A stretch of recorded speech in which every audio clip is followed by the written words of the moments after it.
Tidak saya perpanjangkan lagi mukaddimah saya, langsung saja saya masuki dalam acara berpidato saya yang berjudul Bahaya Narkoba bagi Remaja sampai Orang Dewasa. Ma'asyiral muslimin rahimakumullah, kita sebagai pemuda masa kini atau orang bilang zaman now, seharusnya kita sudah tahu cara menjaga dan merawat kedamaian negeri ini, bangsa ini dengan hal-hal yang positif. Banyak cara dan banyak macam hal yang dapat kita lakukan selain menggunakan narkoba, sabu, miras dan lain sebagainya.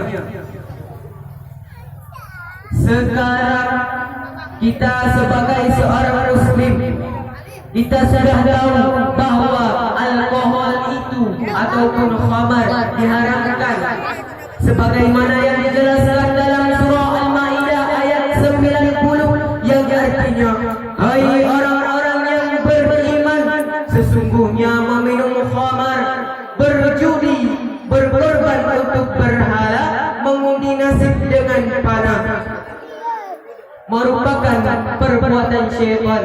Maka jauhilah perbuatan tersebut agar kamu mendapat keberuntungan. Itulah yang dijelaskan dalam surah Al-Maidah ayat 90. Jika kita merujuk pada ayat tersebut, maka sudah jelas di dalamnya menjelaskan tentang bahawa khamar itu diharamkan oleh Allah kepada kita.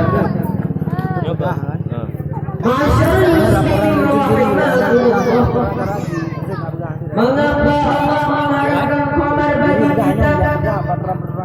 Karena khamar dalam bentuk serbuk, pil maupun minuman merupakan psikolog substansi, merupakan zat-zat yang dapat merusak jiwa dan mental manusia yang mengkonsumsinya. Hadirin, oh ya hadirin,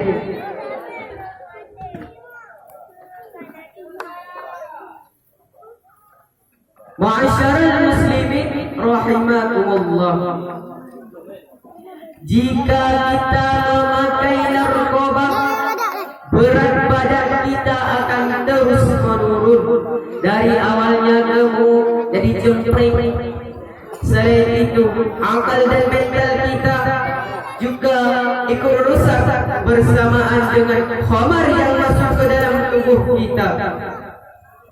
Jadi ma'asyiral muslimin rahimakumullah, saya ingin bertanya kepada remaja-remaja, mengapa narkoba bisa masuk ke Aceh ini, ke bangsa negeri Mekah ataupun Serambi Mekah ini? Jawabannya karena pergaulan zaman sekarang, pergaulan zaman now, tidak melihat sikap perilaku dengan teman-temannya. Mereka bergaul dengan sesuka hatinya. Mereka tidak memilih pergaulan yang baik-baik, malah mereka memilih pergaulan dengan sembarangan.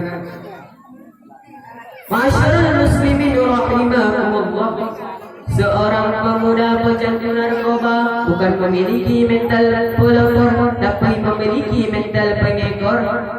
Kemana-mana maunya naik motor, padahal kerjanya cuma molor, disiplin hanya waktu kena honor. Itulah pemuda yang terkena narkoba, terkena sabu, ganja, miras dan lain sebagainya.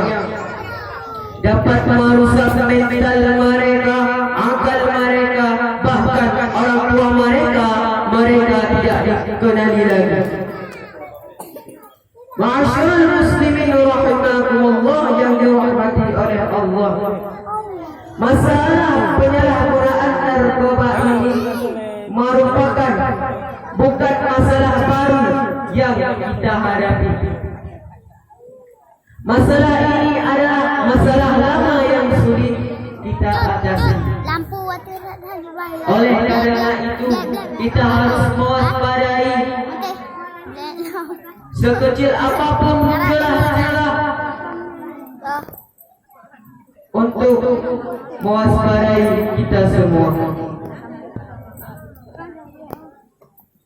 Bahkan tidak sedikit anak-anak remaja ataupun anak-anak muda sekarang yang mati di ujung lidahnya karena mengucap dua kata, yaitu ganja morfin.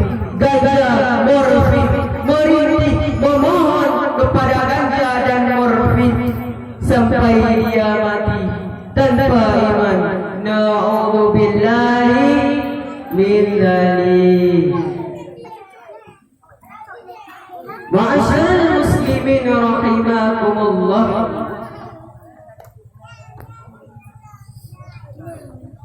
Hadirin setanah air,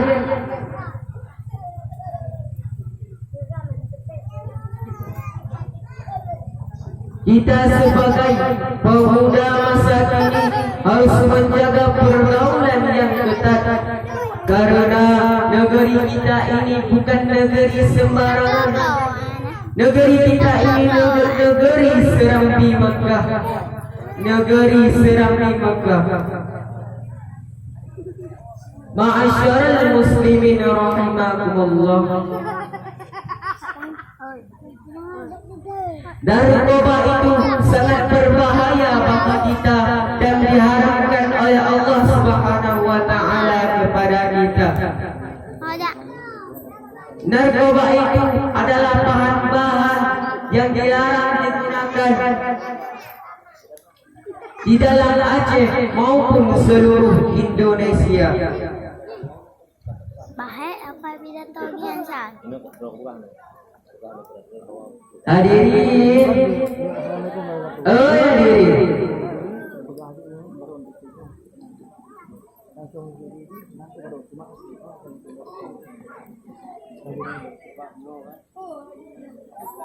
narkoba, sabu, miras, ganja itu merupakan bahan-bahan yang haram.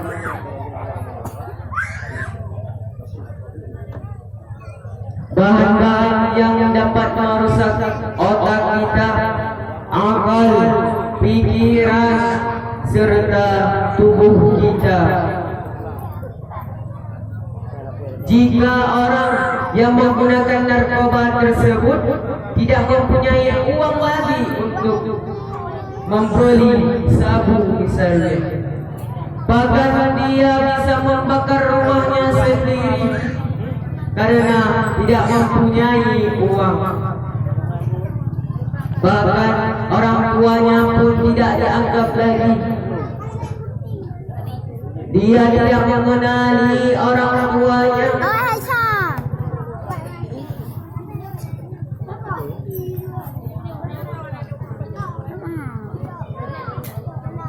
Dia tidak mengenali orang tuanya dan orang-orang lain di sekitarnya.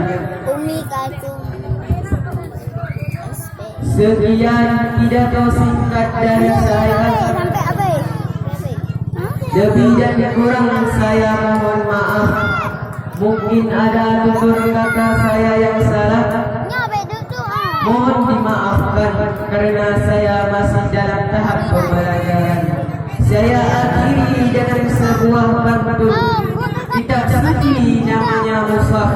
Kitab cinta haruslah berarti. Jika ada kata-kata jika salah, mohon dimaafkan. Saya mohon hadirin mengerti. Wabillahi taufiq wal hidayah wal ridha wal inayah. Wassalam.